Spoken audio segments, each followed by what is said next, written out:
नाम पूर्णिमा शुक्ला है। गुरुकुल माइंड के शानदार प्लेटफॉर्म पर आप सभी का स्वागत है। स्टैटिक जीके हम पढ़ रहे हैं, तो स्टैटिक जीके में आज का जो हमारा टॉपिक होने वाला है वो म्यूजिक होगा, यानी कि जो घरानाज होते हैं वो पढ़ेंगे कि कौन से घराना से कौन था, उसमें कौन से इंस्ट्रूमेंट थे, उसका किस शैली से रिलेशन है, कौन उसके फाउंडर है। तो आपके एग्जाम में काफी बार जो घराना के क्वेश्चन वो पूछे गए। तो चलिए स्टार्ट करते हैं बिना किसी डिले के, और पूरा का पूरा वीडियो देखिए, जैसे कोई भी जो यहाँ पढ़ाया गया है वहां से कुछ भी छूटे ना। तो चलिए स्टार्ट करते हैं। तो सबसे पहले हम बात करते हैं अगर म्यूजिक की, तो म्यूजिक कितने टाइप की हैं भारत में। तो हम बात करें, एक आपका है हिंदुस्तानी म्यूजिक, है ना, जिसको हिंदुस्तानी शैली भी बोलते हैं, और दूसरा आपका है कर्नाटिक म्यूजिक। अगर हम इसकी सोर्स की बात करें बेटा, तो जो आपका हिंदुस्तानी है ना, तो इसका सोर्स जो है नाट्य शास्त्र माना जाता है। क्या माना जाता है आपका? नाट्य शास्त्र माना जाता है। ओके, और जबकि अगर हम इसकी बात कर लें तो इसका क्या माना जाता है। तो सबसे पहले हम इसकी बात अगर करें तो इसका है नाट्य शास्त्र, है ना। हर चीज का हमें एक प्रूफ चाहिए होता ना कि कहाँ से भाई हमें इसका सोर्स मिला, कैसे हम मान लें कि ये है। तो हिंदुस्तानी जो शैली आपकी है इसका नाट्य शास्त्र है। जबकि अगर कर्नाटिक की बात करें तो जो आपका संगम लिटरेचर है, संगम लिटरेचर, वहां से हमें इसके बारे में पता चलता है। ठीक है, तो चलिए हम अब एक एक करके जानते हैं। आपके एग्जाम से के लिए जो रेलेवेंट है, जहां से ज्यादा क्वेश्चन पूछे गए हैं वही करवाया जा रहा है, क्योंकि बहुत ज्यादा पढ़ने से अच्छा है कि आप उतना पढ़ें, सॉलिड पढ़ें, जिससे आपके नंबर बने। तो चलिए स्टार्ट करते हैं। सबसे पहले हम हिंदुस्तानी म्यूजिक की, है ना, तो उसकी कुछ प्रमुख शैलियां हैं, है ना, कुछ उसके अलग अलग स्टाइल्स हैं। तो अगर हम बात करें हिंदुस्तानी म्यूजिक का, तो ये एक हिस्टोरिकल रिलेशन है भारत के नाट्य शास्त्र से। मैंने आपको पहले ही बता दिया, ठीक है, उसका सोर्स है यही। ये जो है शास्त्रीय संगीत, यानी कि जो आपका क्लासिकल म्यूजिक है ना, जो क्लासिकल म्यूजिक है उसकी एक क्या है, ये धरोहर है, ये मतलब ट्रेडिशन है ना। ये क्या है, एक तरीके से धरोहर है, हेरिटेज है हमारा। क्या है? शास्त्रीय संगीत और शास्त्रीय डांस। जैसे हमने कल क्लासिकल डांस देखा था, तो जो आपका क्लासिकल डांस है, क्लासिकल म्यूजिक है, वो क्या है, ये हमारी क्या है, हेरिटेज है। कहाँ की? इंडिया की।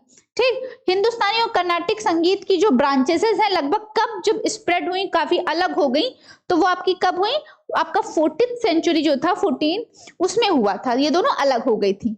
हिंदुस्तानी संगीत में क्या है, स्ट्रक्चर है आपका, संरचना है, तत्कालिकता है, मतलब इम्प्रोवाइजेशन है इसमें, और अधिक जोर दिया जाता है। और ये ज्यादातर राग और ताल पर आधारित होता है। राग यानी गले, और जनरली ताल पर आधारित होता है। क्या आपका? हिंदुस्तानी शैली। ठीक, इसका बेस क्या है, सोर्स क्या है, नाट्य शास्त्र है। ठीक, इसके अलग अलग स्टाइल्स हैं, है ना। चलिए आगे और देख लें। तो इसके कौन कौन से प्रमुख स्टाइल्स हैं। तो अगर कई बार पूछा जाए जैसे कि हिंदुस्तानी जो म्यूजिक है उसके अंदर कौन कौन से स्टाइल्स हैं, तो एक तो आपका ख्याल है ना, तो ख्याल आता है। दूसरा स्टाइल आपका ध्रुपद है। तीसरा आपका ठुमरी है ना, फिर आपका गजल है, फिर तराना है, और धम्मार। तो कितने हैं आपके? 1 2 3 4 5 6, 6 है। जनरली 1 2 और है, तो 6 हमारे लिए इंपॉर्टेंट है। एक तो ख्याल, एक आपका ध्रुपद, ठुमरी, फिर आपका गजल, तराना और धम्मार। तो ये आपके इंपॉर्टेंट हो गए। फिर हम बात करें इसमें जो गायन और वादन दोनों का महत्व है, मतलब ये जो हमारे क्लासिकल म्यूजिक्स होते हैं उसमें हम क्या करते हैं, सिर्फ संगीत ही नहीं गाते हैं, उसके साथ इंस्ट्रूमेंट भी प्ले करते हैं। आप बहुत देखते होंगे ऐसे जो सिंगर्स हैं वो अपना हारमोनिया लेकर बैठते हैं खुद से, उनको हैबिट होती है उस तरह से, अपना तबला खुद बजाते हैं, अपनी बांसुरी बजाते हैं। तो उसी तरह इसमें सिंगिंग के साथ साथ इंस्ट्रूमेंट को भी वैल्यू दिया गया, किसमें? हिंदुस्तानी क्लासिकल म्यूजिक में। अब इसमें कौन कौन से इंस्ट्रूमेंट हैं, मेजर इंस्ट्रूमेंट। अब आपसे क्वेश्चन पूछा जाए कि जो आपका हिंदुस्तान म्यूजिक है उसमें मेजर इंस्ट्रूमेंट कौन कौन से हैं, तो एक तो आपका सितार है, तबला है, सरोद है, और संतूर है, और बांसुरी है। तो ये मेन इसके वो हैं, तो सितार, तबला, संतूर, बांसुरी और सरोद। ठीक, तो इतने हो गए। अगर हम ट्रेडिशन की बात करें तो इसका ट्रेडिशन ऐसा नहीं है, मतलब ये एक प्रॉपर ट्रेडिशन है। तो इसमें ऐसे कोई जनरली नहीं क्लासिकल सिंगर बन जाएगा, उसके लिए एक पर धागा बांधा जाता है। तो ये ज्यादातर जो रिचुअल्स होता है ये एक गुरु और शिष्य के मेंटरशिप पर चलता है। जैसे कि उसके लिए कोई भी क्लासिकल कितनी भी अच्छी आवाज रहे, कितना भी वो दोनों लेकर चल रहा हो, इंस्ट्रूमेंट भी सिंगिंग भी, पर उसको क्लासिकल सिंगर तब तक उसको वैल्यू नहीं मिलती। आप देखते होंगे ज्यादातर ऐसे सिंगर को उस्ताद, है ना, ऐसे वर्ड दिए जाते हैं, तब तक नहीं मिलते जब तक वो गुरु से मतलब वो ग्रहण ना कर ले। ठीक है, तो गुरु शिष्य परंपरा के माध्यम से ये जनरेशन बाय जनरेशन चलती चली आ रही है। इसके अलावा इसमें और एक इंपॉर्टेंट बात है कि इसमें कई और लैंग्वेज का समावेश है। इसमें आपका अरबी लैंग्वेज, फारसी और अफगानी जो आपके वो हैं तत्व, वो भी इंक्लूड हैं इसमें। तो कई बार पूछा जाता है, जैसे कि नाम है हिंदुस्तानी म्यूजिक, तो आपको लग रहा होगा हिंदुस्तानी म्यूजिक है तो ऑब्वियस सी बात है ये सब नहीं होगा, पर नहीं, हिंदुस्तान में हर एक चीज की वैल्यू है ना। हम गुम्बद को भी देखते हैं, नागर शैली है यहाँ पर, है ना, यहाँ पे बहुत सारी शैलियां हैं, मथुरा शैली है। तो ये सब हम कहाँ करते हैं, जितने भी इन्वेजर्स यहाँ आए हमने सबसे कुछ ना कुछ सीखा है। भारत की यही अच्छाई है कि उसने अच्छाइयों को अडॉप्ट किया है, और उसमें बुराई क्या है भाई, हर किसी से अगर उनका कुछ अच्छा है सीखने में क्या बुराई है, हाँ, पर अपने देश को बचा कर रखो। तो ये चीजें हमने सीखी। तो अरबी, फारसी और अफगानी का जो एलिमेंट्स है वो हमें यहाँ पर देखने को मिलता है।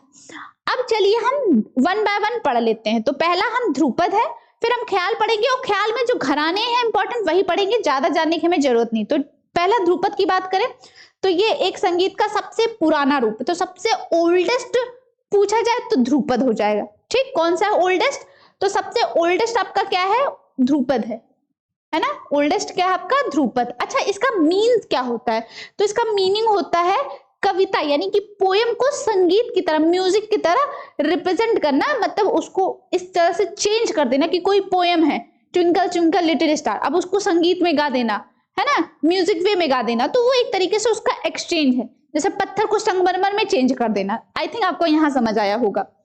उत्पत्ति की बात करें, ओरिजिन की, तो भक्ति कला के रूप में हुई थी अकबर के शासनकाल में। तो ध्रुपद कब आया था, उसका ओरिजिन किस टाइम पीरियड में हुआ था, तो मुगल टाइम पीरियड में हुआ था, अकबर के टाइम पीरियड में, है ना। इसमें क्या क्या एलिमेंट्स लगते हैं, तो जो आपके मेल सिंगर्स हैं उनकी एक पूरी वो होती है, कम्युनिटी होती है, जोड़ी होती है, जिसमें वो तानपुरा और पखवाज वगैरह बजाते हैं।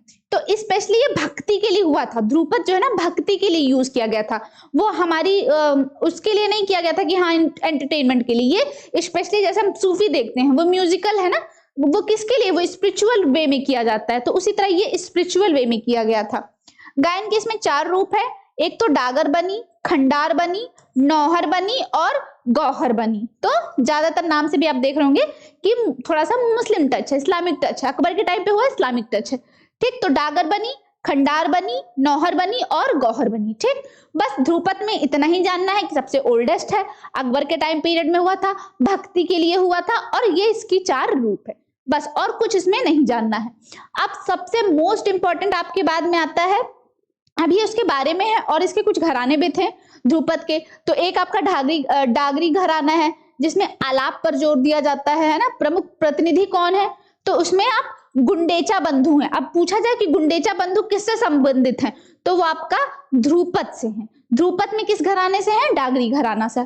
ठीक, फिर दरभंगा घराना है, तो इसमें राग और आलाप दोनों को प्रिविलेज दिया जाता है गीतों पर। लयकारी में लय को मतलब वो दिया जाता है, और इसके कौन है प्रमुख प्रतिनिधि, मल्लिक परिवार है। तो यहाँ पर कौन है आपका, मल्लिक परिवार है। फिर बेतिया घराना, अब आपसे कई बार पूछा जा सकता है कि बेतिया घराना किससे रिलेटेड है, ध्रुपद से, है ना, कि ख्याल से, तो किससे बताएंगे आप, ध्रुपद से। तो ये जानना है। तो नौहर और खंडार वाली शैलियों की अनूठी तकनीकी है, और प्रमुख प्रतिनिधि इसका मिश्रा परिवार है। तो मिश्रा परिवार किससे रिलेटेड है, आपके बेतिया घराना से। फिर आपका तलवंडी घराना है, जो कि खंडार वाली शैली पर जोड़ है, जो कि पाकिस्तान में है। तो तलवंडी से आप पाकिस्तान समझ जाएंगे, लेकिन तलवंडी जो है वो किसका है, किसका स्वरूप है, या किसकी ब्रांचेस है, ध्रुपद की है। ठीक, तो इतना ही था ध्रुपद में। अब हम पढ़ेंगे ख्याल, क्योंकि ख्याल मोस्ट इंपॉर्टेंट है, जनरली क्वेश्चन ख्याल से ही आते हैं।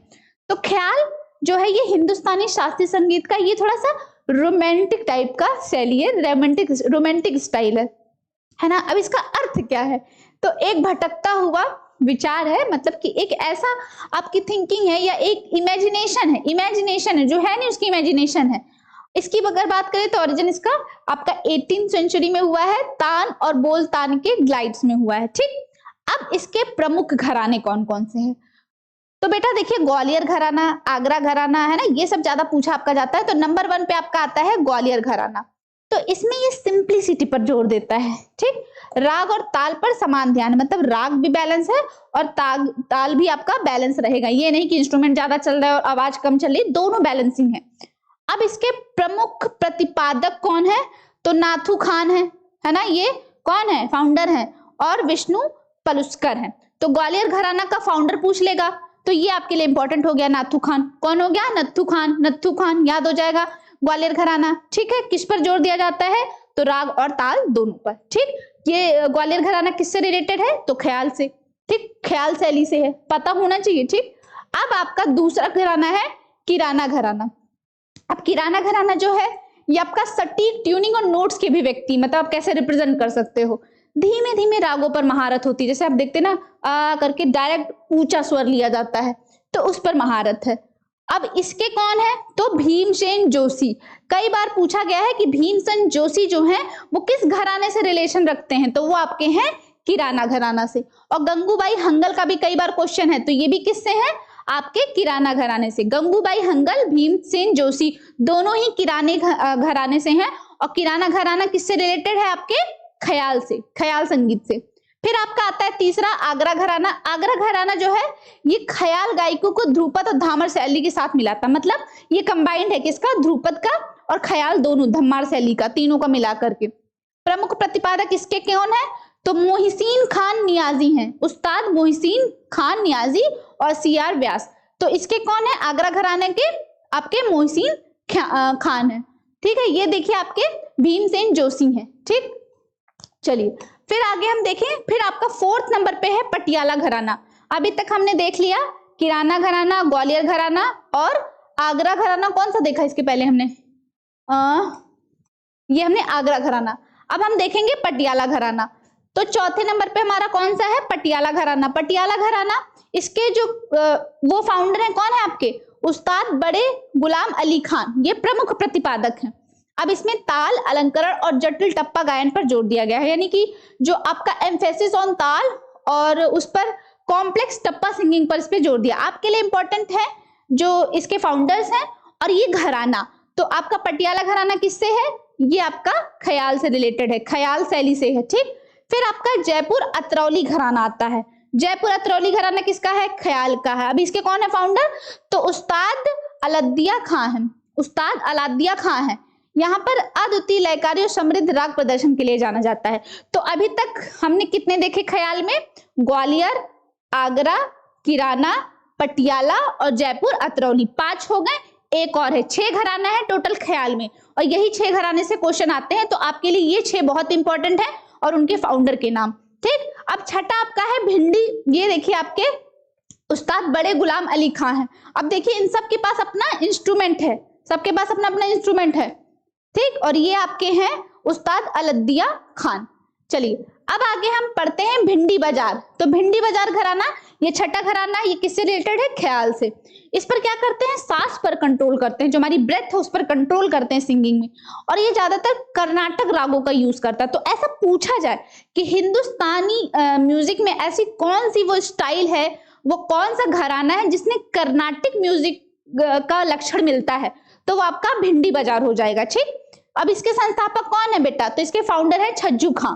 ठीक है, नाजिर खां, खादिम, क्या नाम है? खादिम हुसैन खां, ये आपके छज्जू खां हैं। ठीक, तो हमने 6 के 6 घराना पढ़ लिया और ये 6 घराना बहुत इंपॉर्टेंट है। और ये 6 घराना किसका ब्रांच है? तो आपके ख्याल शैली का। और ख्याल शैली किसकी ब्रांच है? हिंदुस्तान म्यूजिक का। तो यही आपसे पूछा जाता है, वही आपको बताया गया, तो आपके लिए बहुत इंपॉर्टेंट था। अब एक ये टेबल देख लीजिए घराना का, प्लेस और फाउंडर। तो ये मैंने टेबल दे दी। तो एक ग्वालियर का आपका ग्वालियर की जगह पर है, कौन है? नत्थू खां है। ठीक, आगरा का कौन है? हजीसुन खां है। फिर रंगलीला ये आगरा का है, फैयाज खां है। फिर जयपुर अतरौली के कौन है? अलाउद्दीन खां है। और किराना जो है अवध में है। अब सारे तो मैंने आपको बता दिया, बट किराना वो कहां पड़ता है? उसका स्थान अवध का एरिया है, वहां पे कौन है? अब्दुल वाहिद खान। ठीक, तो ये सारा एक बार आप देख लीजिए। तो आई होप आपको वीडियो अच्छा लगा होगा। घराना जरूर बहुत इंपॉर्टेंट है। जब हम MCQs करवाएंगे तो उसमें आपको क्वेश्चन फॉर्म में बताएंगे कि किसको किस इंस्ट्रूमेंट के लिए रत्न मिले हैं, है ना, और कौन कौन से क्वेश्चन पूछे गए हैं। तो जनरली ये इंपॉर्टेंट था आपके लिए, मैंने बता दिया। आई होप आपको वीडियो अच्छी लगी होगी। और यूट्यूब का जो गुरुकुल माइंड का यूट्यूब चैनल है, आप उस पर भी जाकर जो क्विज वगैरह है अटेंड कर सकते हैं और कमेंट बॉक्स में आंसर कर सकते हैं। Thank you.